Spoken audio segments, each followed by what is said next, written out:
Somebody is telling Eric Adams that their family were burnt alive on the subway, and he's telling them, well, it ain't that bad because crime's down. I cannot wait till he gets removed from office. That was not her. That is not her. The woman who was set on fire by arson on the New York City subway, the F line, she was falsely identified today as Amelia Carter. That is not her. That is not the woman. There's a hoax going on online saying that she's the woman that was caught on fire. No, that is not her.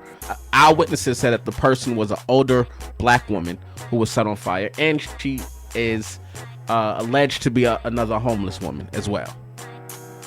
That's just a nightmare. That is just a nightmare. My heart goes out to her loved ones and whoever loves her. Because if she's homeless, you know, you say the word family, that can get you tripped up. But all her loved ones, whoever loved her, that is a nightmare.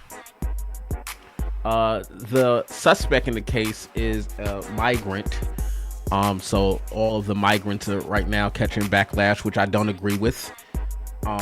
You know, whether you are from the left or whether you're from the right, I don't give a damn. I don't care. But you can't take one person's actions and try to plan it against everybody. I think that there is a case on both ends for the removal of migrants or even for them to stay. But this guy does not represent all of the migrants that's in New York City, because a lot of them are good people that was trying to escape their own hell where they came from. I think what's most insensitive about this whole thing is, I believe this happened on either Saturday or Sunday. The following day, whenever this happened, the following day, Eric Adams sent out a text message that said, we spent this year making our city safer and more affordable for you and your neighbors. Jobs hit a historic high. Overall crime is down. For which I replied, did you know a woman was burnt alive on a subway last night? Go to hell, Adam. Show me some goddamn respect, nigga. I keep to the 100.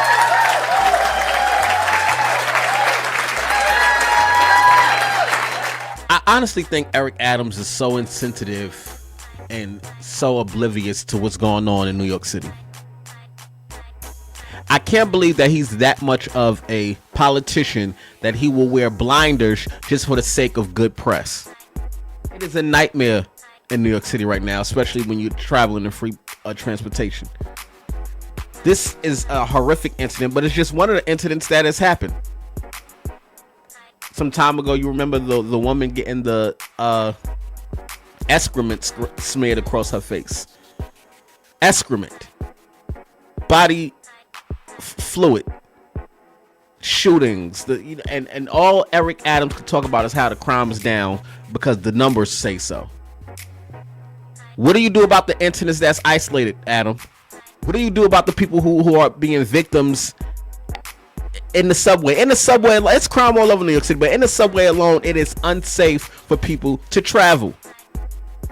Whoever he running up against in the next New York City mayor election, I'm gonna be the first person in line to make sure that he does not back in office, because he is horrible.